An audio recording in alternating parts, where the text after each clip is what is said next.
საღამომშვიდობის მეგობრებო, მოგესალმებით. მოკლედ გუშინ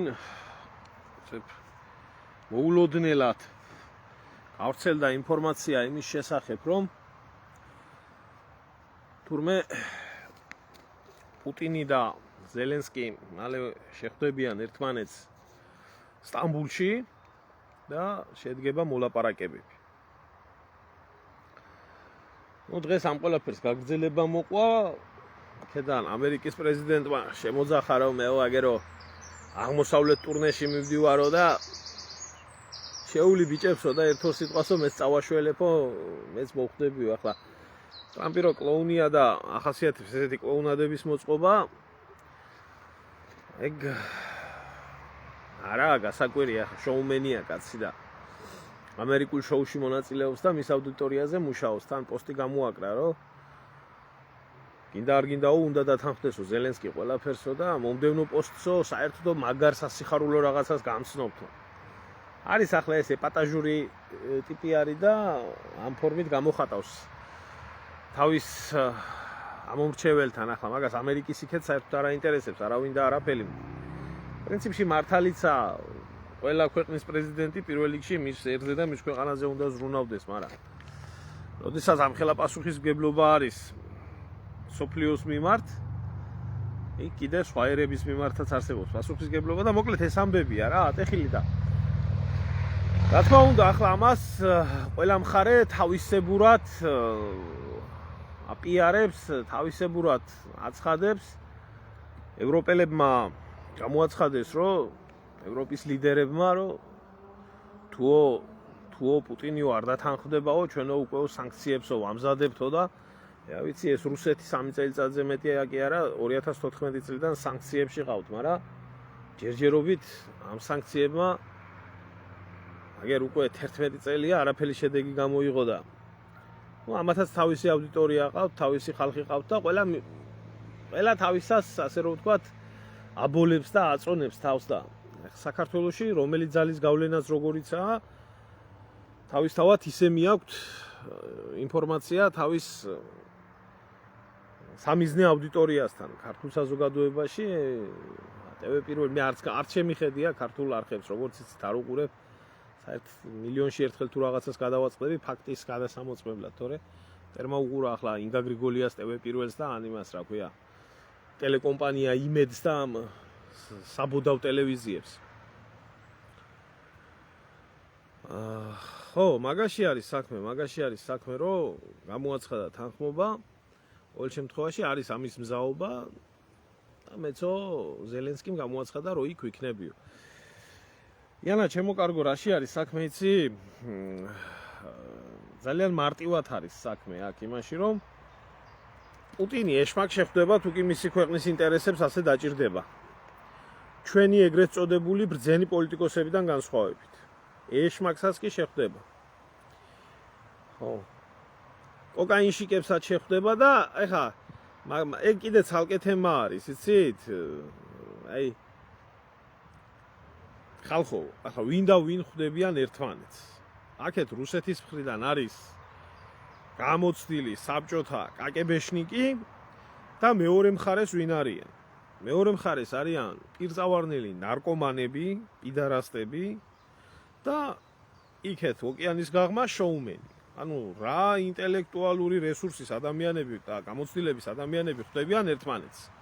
და ახლა ერთი ამბავი იყო ატეხილი. მეც მინდა ეს, არ ვიცი, გავრცელდა სოციალურ ქსელში, მაგრამ შემდეგ ამ ყველაფრის განმარტების გაკეთებამაც მოუწიათ ფრანგებს. შემთხვევით აღმოჩნდა ისე, რომ მატარებელში ჯიგრები მგზავრობდნენ, ეს მაკრონი იყო, სტარმერი იყო და მერცი იყო, ანუ ბრიტანეთის, საფრანგეთის და გერმანიის პირველი პირები და უცებ ჟურნალისტები მოულოდნელად შემოვიდნენ და უცებ ფაქტი მოტეხეს ჯიგრებმა რა, იქედან და ეს ახლა რუსულ პროპაგანდას ჩათვლიან, რა თქმა უნდა, ამაში, მაგრამ როდესაც მთელი ევროპა და მთელი მსოფლიო ამ ყველაფერზე ალაპარაკდა, ამიტომ გახდა იძულებული ფრანგებს გაეკეთებიათ ოფიციალური განცხადება, რომ თურმე არ кайფობდნენ რა ბიჭები და უბრალოდ სალფეთქი მოაშორეს იქაობას და მოკლედ ეგეთი რაღაცა ხდება რა და სინამდვილეში ესენი არიან დამპალი კოკაინშიკები, პიდარასტები, ერთი დიდი წეული გლობალისტური ორგანიზაციის წევრები, ამიტომ ამათთვის ადამიანის ბედი და ერების ბედი და ქვეყნების ბედი არ არსებობს, შეიყნოსავენ ერთ კოკაინს და დავაი წავიდა შეტევაზე, დავაი წავიდა კონტრშეტევაზე და რატო ვამოფახლა ამ ყველაფერს? ბიჭო, ესე იგი, როგორი იდიოტი უნდა იყო და მე მოდით ის ფართო აზრები, მრავალფეროვანი ფანტაზიები ეხსნებათ, მე და აკეთებენ განცხადებებს. აი მაგალითად ესეთი ბრძნული განცხადება გააკეთეს არც ისე ერთი დღით ადრე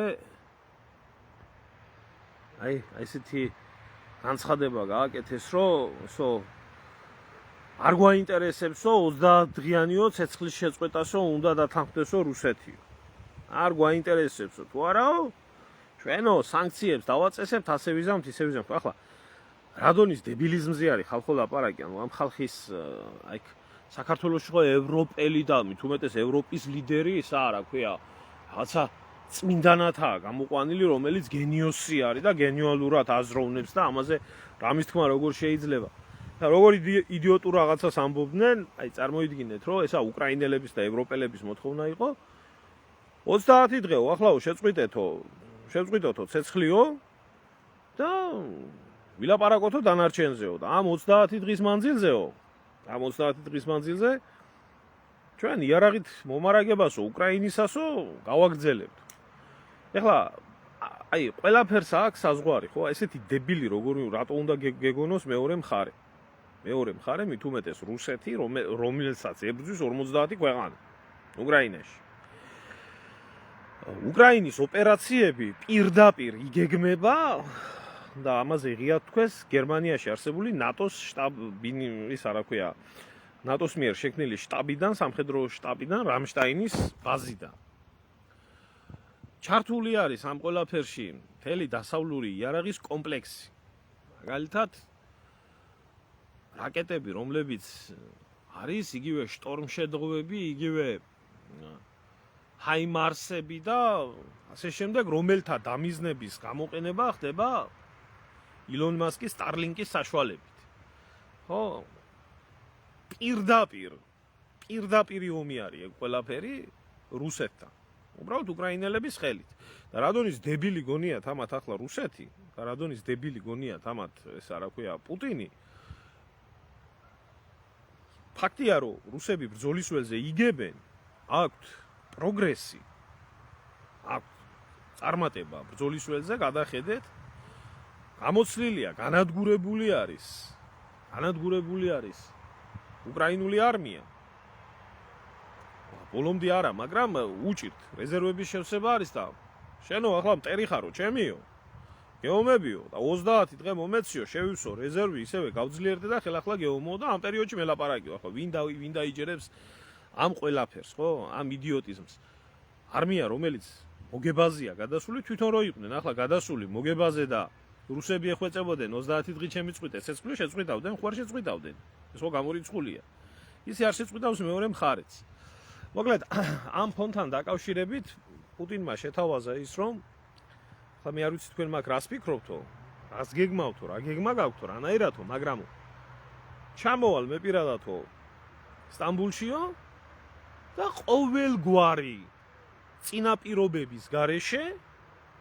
ყოველგვარი წინაპირობების გარეშე ცეცხლის შეწყვიტე, ისქენი ჩარჩოების გარეშე დავждეთ და დავილაპარაკოთ. რა გინდათ ვიძიავ? აი, რა გინდათ? ჩვენ გვჭირდება გრძელვადიანი მშვიდობა. არავისთვის ახლა ახალი არ არის, რომ პუტინი იქ მიდის ოფიციალური მოთხოვნით, რომ ტერიტორიების გაყოფა მოხდეს. უკრაინაში აღმოიფხრას ეს ნაცისტური რეჟიმი, რომელიც არის დამყარებული და უკრაინა დარჩეს ნეიტრალურ ქვეყანად. ეს არის მათი მოთხოვნა. არ შეუცვლიათ იმათ თავისი არც აზრი, არც დამოკიდებულება. ახლა ზელენსკი და ევროპელები იძახიან, რომ არა, უნდა დავბრუნდეთ 91 წლის საზღვრებში და ასე შემდეგ და ასე შემდეგ. ამას რატო ვლაპარაკობ ახლა რა? ბიჭო, ძალიან ითრევდნენ ფეხს. რა პრობლემა უნდა ყოფილიყო? ამდენი წელია ომი მიდის, შენი ქვეყანა ნადგურდება, შენი მოსახლეობა იხოცება, შენი ტერიტორიების ოკუპაცია მიდის და ამდენი ხანი არ კადრულობდა ზელენსკი, რომ შეხვედრილიყო. მაგრამ ეხლა იკადრა და შეხვდა. ეს იმის მაჩვენებელი არის, რომ არ აქვს კარგად საქმე. ეს ერთი. ახლა რაც შეეხება დიპლომატიურ ფრონტზე, ჩვენ რო კითხო ამ დებილებს რო კითხო, ჩვენ პოლიტიკოსებს, რომ რუსეთთან მაშინ დავიწყებთ მოლაპარაკებებს, როდესაც რუსეთი წაიღებს აღიარებას უკანს, გაიყვანს ჯარებს და ასე შემდეგ და ასე შემდეგ. გაყვანილია უკრაინის ტერიტორიიდან ჯარები? მით უმეტეს უკრაინის ტერიტორია ოკუპირებული კი არა, უკრაინის ტერიტორია არის ანექსირებული. შეერთებული აქვს რუსეთს. ყირიმიც და დონბასიც, ოფიციალურ დონეზე. და ამის გადახედვა არ მოხდება. მე გარწმუნებ, რომ ეს არ მოხდება. სისულელია, ვისაც იმის ფიქრი აქვს, ის არის სრულიად იდიოტი. ჩამოყალიბებული იდიოტი არის, ვინც ფიქრობს, რომ მოლაპარაკებების დონეზე რუსეთი დათმობს ყირიმს, რუსეთი დათმობს დონბასს და ასე შემდეგ. ერთადერთი, რაზეც არის ლაპარაკი, რუსეთი გაჩერდეს იმ დაპყრობილ ტერიტორიებზე, რა ტერიტორიებზეც გაჩერდეს, მაგრამ ამასაც ლაპარაკი ხო ჭირდება. ამასაც ხო ჭირდება ლაპარაკი. უკრაინის ქვეყნის, რომელსაც ანექსირებული აქვს ტერიტორიები, რომელიც იბომბება, რომელიც სწორდება მიწასთან, დიპლომატიურ დიალოგს აწარმოებს და ჩვენ რატო არ გვაძლევენ არავინ იმის უფლებას, რომ ოკუპირებულია ჩვენ ტერიტორიების ამბავი უფრო მარტივადაა ვიდრე უკრაინის. იმიტომ უკრაინის ტერიტორიები უკვე რუსეთის ფედერაციის წევრებია. მორჩა, დამთავრდა. ამაზე ლაპარაკი ზედმეტია. ჩვენი ტერიტორიები ჯერ ოკუპირებულია, ანექსირებული არ არის, შეერთებული არ აქვს. მაგრამ უწევთ ხო საუბარი, უწევთ ხო დიალოგი. ერთ მხარეს და მეორე მხარეს პირისპირ დაჯდომა და საუბარი. რამდენჯერ იქნა შემოთვლილი მოსკოვიდან, ჯერ კიდე ის შემოულაწუნე დიშლა რო დანიშნა პრეზიდენტად მარგველაშვილი ამან და ქვია ჭორვილელმა მაიმუნმა. ხო შემოთვალა მაშინ პუტინმა. ყოველგვარი წინაპირობის გარეშე დავჯდეთ და ვილაპარაკოთ. ვინმე წავიდა საქართველოსდან, ვინმე მიფიქრა ამაზე. რატო არ იფიქრა, იცით, როგორც ზელენსკის არ ადარდებს ის ტერიტორიები, რომელიც დაკარგულია. ისი არ ადარდებთ ამგეს. ზელენსკის ახლა ადარდებს, რომ ისის კამის არ დაკარგოს. იმიტომ ამდენი სისხლი და ამდენი ფული და ამდენი უბედურება უკვე მომხდარია და ახლა ხელისუფლება უნდა შეინარჩუნოს. რაც შეეხება უკრაინის ტერიტორიულ საკითხებს. გამორიცხულია. 1%-იც არ არის იმის შანსი. აი მე ვამბობ, მე არც იმის მჯერა რომ ის შეწყდება. აი გეუბნებით. მიუხედავად იმისა, რომ სამი ქვეყნის პრეზიდენტი აუცილებლად ტრამპიც ჩავა იქ. პუტინი და ზელენსკი თუ იქნებიან, აუცილებლად ჩავა ტრამპიც იქ. და ტრამპს თავისი ინტერესები აქვს, წილს დააჭერს იქ ზელენსკის ეთყვის ამდენ ფულს გაძლევდითო ღიად რა უქნა და დახურულ კარს მიღმა რას უზამს. მოაწერიებენ იქ რაღაცაზე ხელს და მე რა ვიცი, დიდი ალბათობით ზელენსკი ამას არ შეასრულებს და ომი კიდე გაგრძელდება.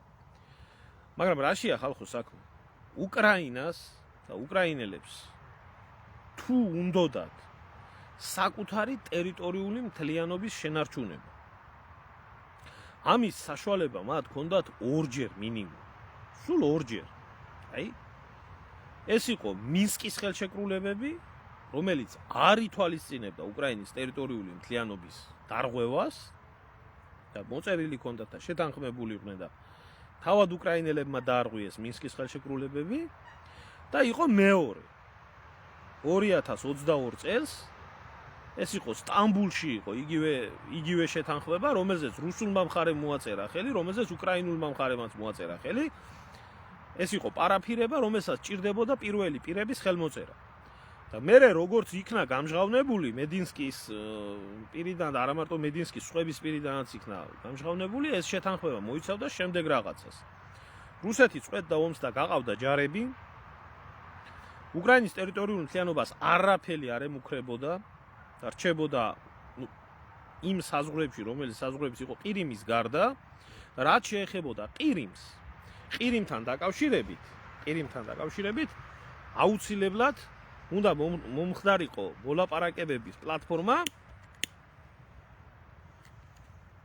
რომელიც ითვალისწინებდა მომავალში განმეორებით, ასე რომ ვთქვათ, იმას რა ქვია, რეფერენდუმის გამართვას ყირიმელებს ენდომებოდათ თუ არა რუსეთის თუ უკრაინის შემადგენლობაში დარჩენა, რომელიც მთლიანად ითვალისწინებდა უკრაინის ტერიტორიული მთლიანობის აღდგენას. მიუხედავად იმ პირობისა, რომ ყირიმი იყო უკვე რუსეთის სუბიექტი, ტერიტორიული ერთეული. ამაზე განაცხადეს უარი განაცხადეს ამაზე. მე როგორც გახდა ცნობილი, ბრიტანეთის პრემიერი ჩამოვიდა კიევში, განაცხადა ესეთი რამე, რომ მოდით ბიჭებო, უბრალოდ ვიომოთ, იარაღს და ყველაფერს ჩვენ მოგაწვდით და უკრაინელებმა აირჩიეს ომის გზა. აი ომის გზამ უკრაინას კიდე რაც მოუტანა, აი აგერა ხელის გულზე. ამიტომ ეს ვარიანტი არ განიხილება. მსგავს რაღაცას, აი პუტინს ტვინიც რო გადაუტრიალდეს და ამ ყველაფერს მოაწეროს ხელი, დარწმუნებული იყავით, მეორე დღეს პუტინს ჩამოახშობს თავისი ხალხი. და ნუ გონიათ თქვენ, რომ რუსი ხალხი ამას აპატიებს, ამდენი სისხლის დაღვრას და ამიტომ ეს გამორიცხული საკითხია. ახლა საქმე იმაში არის, რომ რა დონეზე მოხდება ამ ტერიტორიების გაყოფა. საუბარი და დიალოგი მიდის ამ ყველაფერს. რა დარჩება რუსეთს, რა დარჩება უკრაინას და ის შეთანხმება, რაზეც ამერიკელებთან მოაწერეს ხელი უკრაინელებმა, როგორ იქნება დაცული, როგორ შეჭამენ უკრაინელები ეს ამერიკელები უკრაინის ტერიტორიას და დიდი თუ შეწყდა ომი, რაშიც მე პირადად ძალიან დიდი ეჭვი მეპარება. აი ძალიან დიდი ეჭვი მეპარება, იმიტომ რომ ომის მექანიზმი არის დაქოქილი, არც ერთი მხარე, არც მეორე მხარე დიდად არ აქვს იმის სურვილი, რომ ეს ომი შეწყდეს, იმიტომ ესა იძულებითი ნაბიჯი უკრაინელებიდან, ფაქტია, რომ უკრაინული არმია განიცდის სერიოზულ დანაკარგებს, აქ საუბარი არა, ისინი ადამიანებს არ ითვლიან. ადამიანებზე ზედმეტი არის საუბარი. 70,000-მდე ჯარისკაცი მარტო კურსკის ოლქში დატოვეს. და გრძელდება ეს უბედურება. უბრალოდ საქმე იმაში არის, იარაღი აღარ რჩებათ ამათ. ინსტრუქტორები აღარ რჩებათ და ევროპელები ფიქრობენ, რომ რაც დარჩება უკრაინა, ამ უკრაინას შეინარჩუნებენ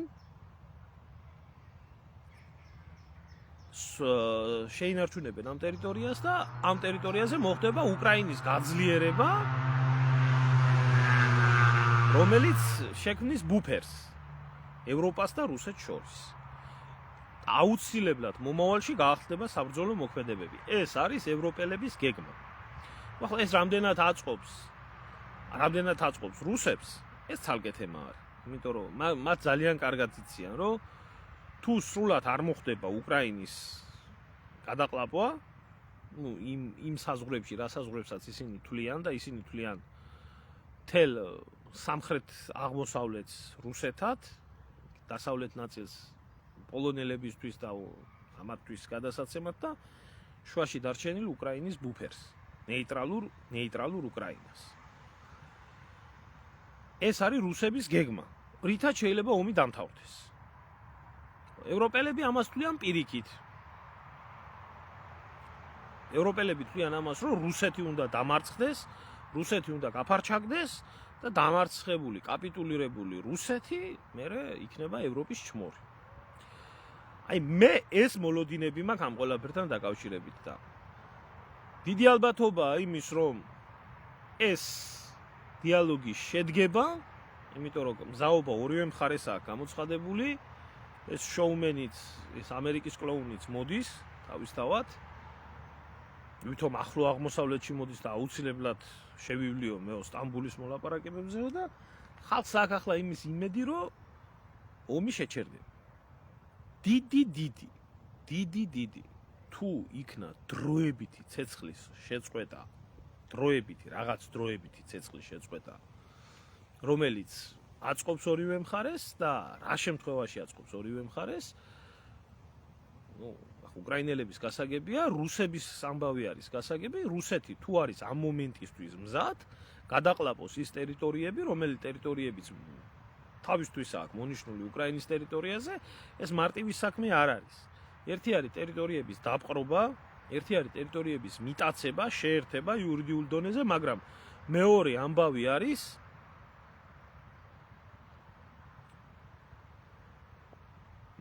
არის ამ ტერიტორიებზე მცხოვრები მოსახლეობის სოციალურ უზრუნველყოფას და შენახვას და აღდგენას. აი ბატონი რომეომ წერს არ ვარ თურმე მართალი არც ერთი თურმე არც მინსკი და არც სტამბული ითვალისწინებდა უკრაინის მთლიანობას. აბა ერთი მაჩვენე რომელ პუნქტში ეწერა გინდა მინსკის ხელშეკრულებებში, მინსკი მოწერილი ხელშეკრულება იყო და გამოქვეყნებული. სტამბულის ხელშეკრულებები პარაფირებული იყო და მხოლოდ და მხოლოდ სიტყვის დონეზე არის წარმოჩენილი, ორივე მხარემ დაადასტურა რო ასე იყო. სად ეწერა, რომელ პუნქტში ეწერა, რომ უკრაინის ტერიტორიული მთლიანობა არ იქნებოდა დაცული და დონბას ექნებოდა რუსეთის სახელმწიფოს ან დამოუკიდებელი ქვეყნის სტატუსი. ერთი მაჩვენ ერთი ეგ პუნქტი სად იყო ჩაწერილი? მე წაკითხული მაქვს ხელშეკრულება და მაგ ხელშეკრულებაში იყო ჩაწერილი, რომ დონბასის ტერიტორია ითვალისწინებდა ავტონომიის სტატუსს, რუსულ ენაზე საუბრის და იქ მცხოვრები მოქალაქეების დაცვას. არსად არ წერია მინსკის ხელშეკრულებებში, რომ ის რეჟიმები, რომელიც იმ დროისთვის სეპარატისტული რეჟიმები იყო, უნდა ყოფილიყო დამოუკიდებელი, ან უნდა ყოფილიყო რუსეთზე შეერთებული და შენ არ ვიცი, ჩემო ძმაო, ამ ჩვენი განათლებული მედასავლეთეების მიერ მოწოდებული ინფორმაცია სად წაიკითხე და როგორ წაიკითხე, მეც წამაკითხე და მადლობელი დაგრჩები სიმართლე გითხრა. თუ მელაპარაკები ამ საკითხთან დაკავშირებით, მაშინ მარტო ასე რომ არ ითვალისწინებდა არ ხარ მართალი, ეგრე არა. მაშინ მითხარი რომელი პუნქტი იყო და რა ჩანაწერი იყო იქ. გაგონილი და მოსმენილი თუ გაქვს, ეგ სხვა ამბავი. ეგ აბსოლუტურად სხვა რაღაცა არის. ჩემო ძმაო, რა გითხრა, რა გიპასუხო? რა გიპასუხო მაგ ვიზიტთან დაკავშირებით?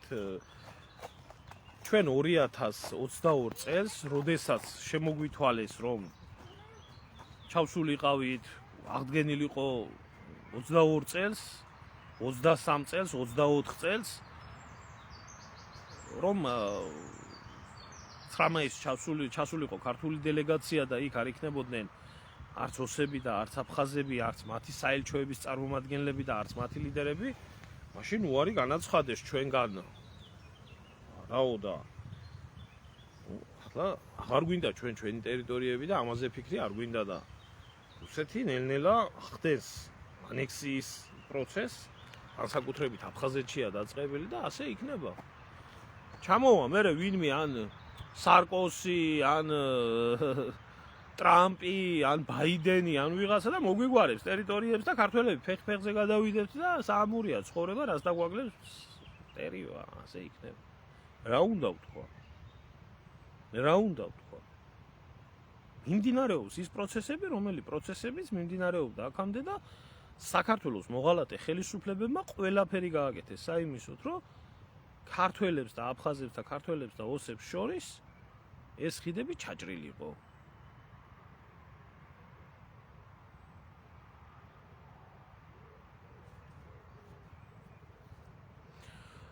მერე ჩემო ბატონო, არ ვიცი, ივერია რომელიც წერ ამ კომენტარს ჩვენ ქვეყანაზეო ვიფიქროთო, რო ვამბობ და ჩვენ ტერიტორიული მთლიანობაზეო ვიფიქროთო. თუ შეიძლება გამახსენ ერთი რომელიმე პოლიტიკური ლიდერის, რომელიმე პოლიტიკური პარტიის ინიციატივა, რომ ეს ყველაფერი რაც ხდება მთელი ამ წლების მანძილზე შეცვლილი იყო და ჩვენ ტერიტორიული მთლიანობის საკითხს მოვკიდებოდით სერიოზულად. ყოფილიყო დიალოგი ცხინვალთან, ყოფილიყო დიალოგი სოხუმთან, ჩასულიყვნენ მოსკოვში ელაპარაკათ და ყოფილიყო ამ პრობლემებთან დაკავშირებით ვინმესე აქტიურა. აი, პოლიტიკოსები ესეთი ნაგავი და ნაძირალა ხალხია და ფეხებზე კიდიათ. ერთი იმ ხალხის მე ვერ გამიგია, ვინც აფხაზეთიდან და სამაჩაბლოდან არის დევნილი და ერთი აქცია არ გაუმართიათ საიმისოდ, რომ ჩემს სამშობლოში დამაბრუნე, რომ მოთხოვოთ მის ხელისუფლებას. ვინმე ითხოვს, ერთი აქცია, როდესმე გახსოვთ გამართული იყო საქართველოს ტერიტორიული მთლიანობის აღდგენის მოთხოვნით, მშვიდობიანი დიალოგის დაწყებით, რომ აი ხალხი, დევნილები არა ძმაო, აი რო არ ყოფილა, აი ამაში არის საქმე. და იქ დახურულ კარებს მიღმა რა ხდებოდა, ვინმე მიცის?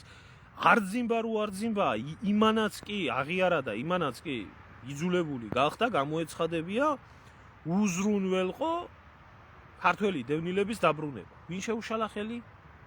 მთლიანად კი არა, ძალიან დიდი ნაწილის და დაწყებული იყო ეს გალში ეს პროცესი მიმდინარეობდა, შემდეგი იყო ოჩამჩირე, შემდეგ იყო გულრიფშის რაიონი და ნელ-ნელა ეტაპობრივად უნდა მომხდარიყო. ამაზე აფხაზები იყვნენ თანახმად. ვინ შეუშალა ამ ყველაფერს ხელი? თბილისიდან შეუშალეს. და შემდეგი წლების მანძილზე ოსები და აფხაზები თუ რუსების იმის რა ქვია დიპლომატიური ფრთის ქვეშ იყვნენ წარმოდგენილი იმაზე რა ქვია შვეიცარიაში მოლაპარაკებებზე საქართველოს ევროკავშირის და ამერიკის შეერთებული შტატების ფრთის ქვეშ იყო წარმოდგენილი. აი ამას ლაპარაკობდნენ და დევნილების სტატუსს არავინ არ განიხილავდა. არსებობს. ახლა ამას თვითონ ხო არ იტყვიან დედაჩემი ბოზიაო.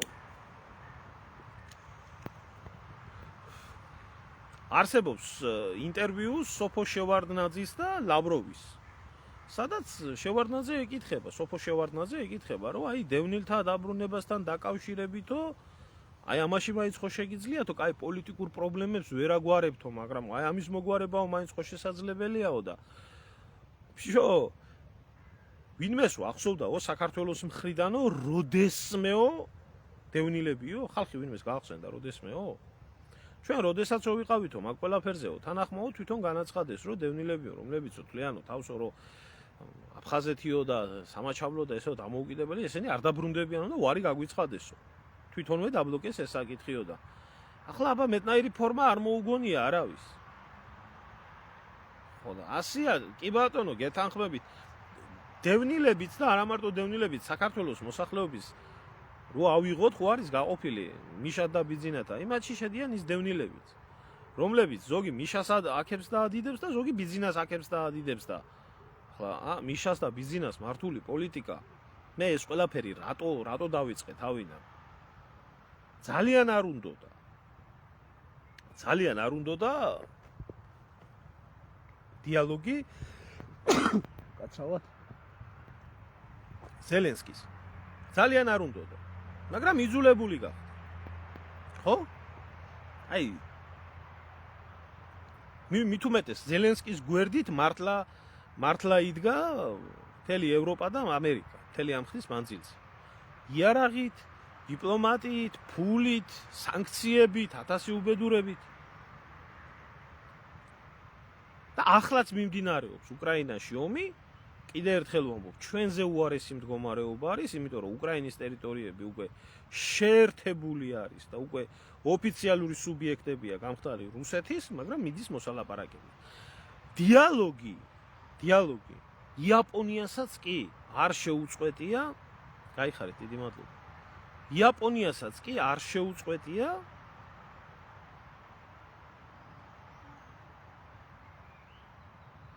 ატომური დაბომბვის შემდეგ ამერიკასთან. მეორე მსოფლიო ომის დროს ისე დიალოგს რაც შეეხება. ჭკვიანი პოლიტიკოსები ასე იქცევიან, რომ მეტი უარესი არ მოხდეს.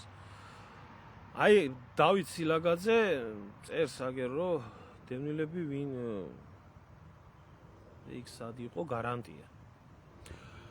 მომისმინა ჩემო ძმაო, გალში, ახლა აფხაზეთში 50000 ქართველი ცხოვრობს და ძირითადად გალში, ნაწილი ოჩამჩირის რაიონში. ვინ ახდენს ამ ხალხის უსაფრთხოების უზრუნველყოფას? ვინ ახდენს ამ უზრუნველყოფას? როგორ ხდება? როგორ ცხოვრობს ხალხი იქ?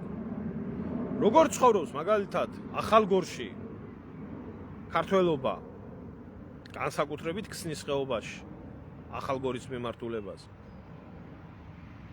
როგორ ცხოვრობს? ვინ ახდენს მათ უზრუნველყოფას?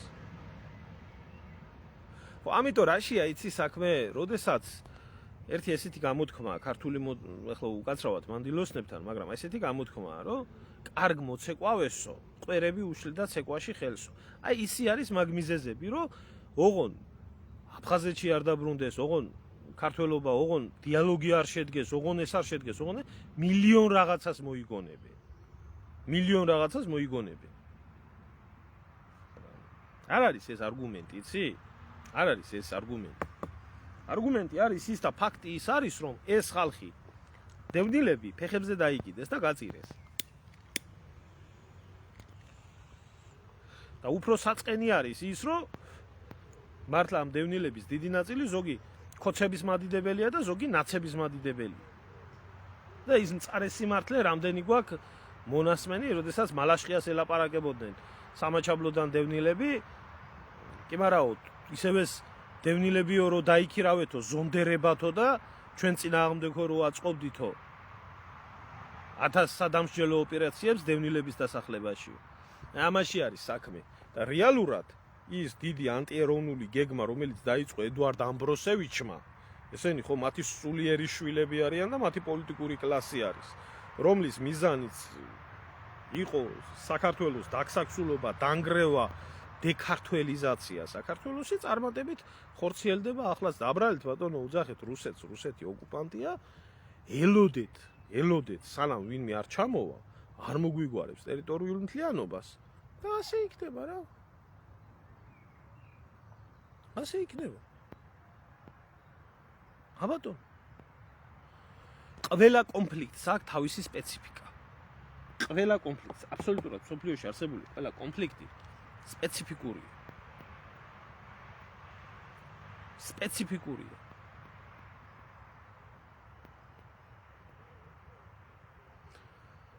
აი მაგალითად ყარაბახის კონფლიქტი.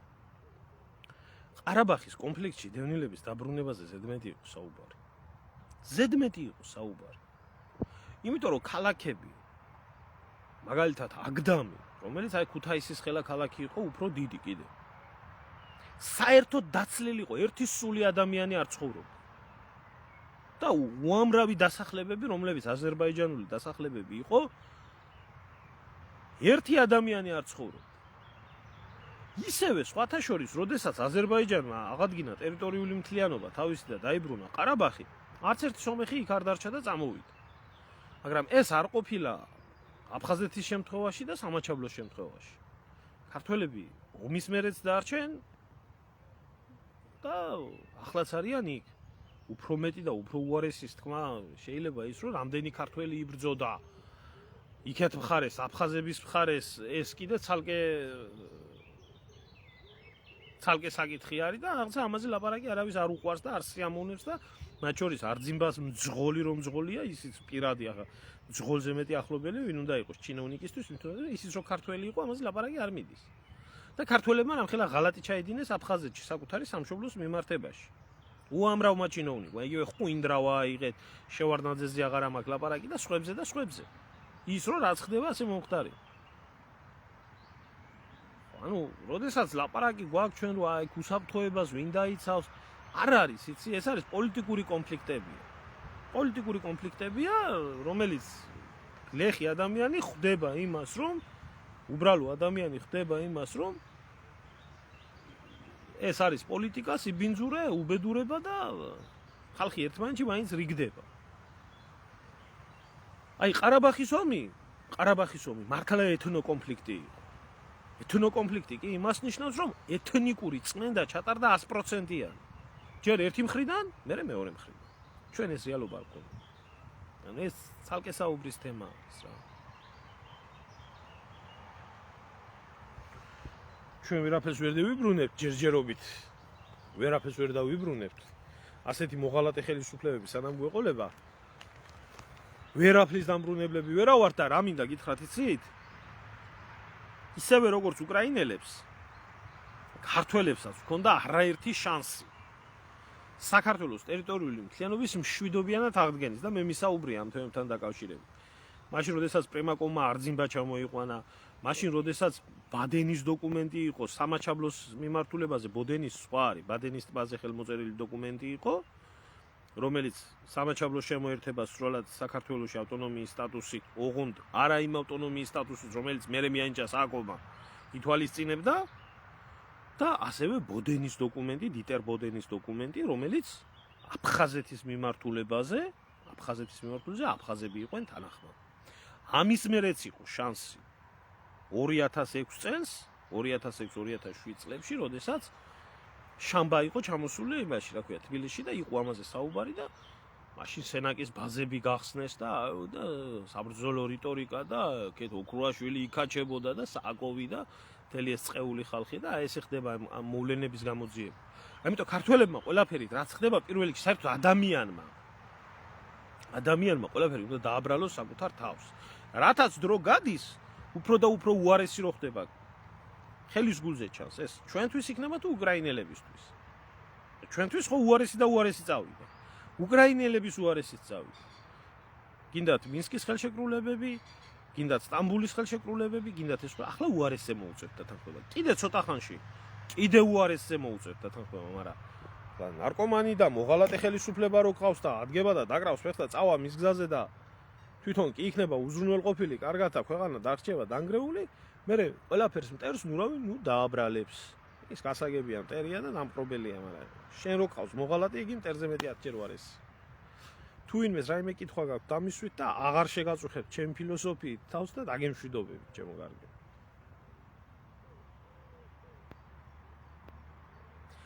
უკრაინა თუ ჩემი ძმა ხარ და უკრაინელები იმდენად სისხლში მოღალატეერია და იმდენად სისხლში აქვთ ღალატის ისა, რა ქვია, ფორმულა ჩადებული, ჩვენ გვიღალატა კი არა, საკუთარი ერის და საკუთარი ხალხის და საკუთარი სლავური ოჯახის მოღალატეები არიან. პირველი თუ ვინმე ზაინტერესებს, ეგერ ბისმარკს აქვს ჯერ კიდე მაგი შემჩნეული, უკრაინელებიო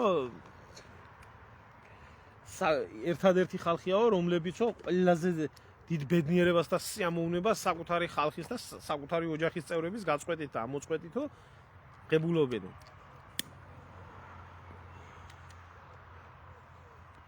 და თავად სახელწოდება რომ ამ ტერიტორიებს უკრაინა დარქმეოდა და ასე ყოფილიყო ეს ავსტრიულმა დაზვერვამ გაავრცელა. პირველი მსოფლიო ომის დროს განსაკუთრებით რომ ყოფილიყო უკრაინის სახელმწიფო შექმნილი, რომ მანამდე უკრაინას სახელმწიფოებრიობა არ ქონდა. გამოჩნდა უკრაინის სახელმწიფო რუკაზე მახნოს და ამათ პერიოდში 1918-21 წლების ისიც ძალიან მოკლე პერიოდს. აი ქალბატონო რა გითხრათ, ავთანდილ იოსელიანის როლი ძალიან დიდი იყო ბევრ რამეში. ეს იყო დაზვერვის შეფი. ბევრი რამე დადებითად ჰქონდა ნათამაშები, ბევრი რამე უარყოფითად. არ შეიძლება რომ ერთი ხელაღებით უარყო ყველაფერი, თუმცა ყველაზე დიდი დანაშაული ავთანდილ იოსელიანის ის იყო, რომ თავის დროზე ზვიად გამსახურდიას და ეროვნულ ხელისუფლებას მაგანაც წყალი გადაასხა და შემდეგ რაც მიიღო და სხვათა შორის სიკვდილის წინ აღიარებაც აქვს, ნათქვამი ეს არაოფიციალურად არის გამოჟღერებული. თუმცა ქონდა ძალიან ახლო კავშირები აფხაზეთთან და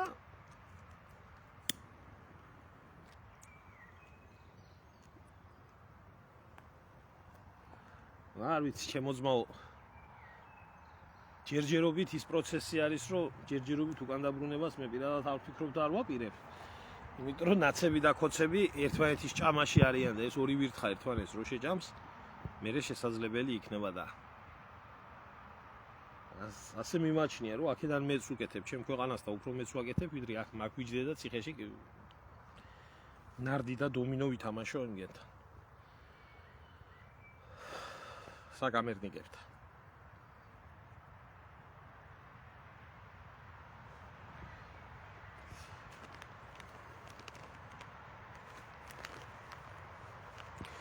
კარგი, ჩემო კარგებო, დაგემშვიდობებით მაშინ ახლა, რადგანაც მეტი კითხვა არ არის და დაველოდოთ მოვლენები, რომელიც მე პირადად მაქსიმუმ დადებითს რასაც შეიძლება ვხედავდე, ეს იქნება ილუზორული მშვიდობა ამ მოლაპარაკებებიდან თუ კი იქნა.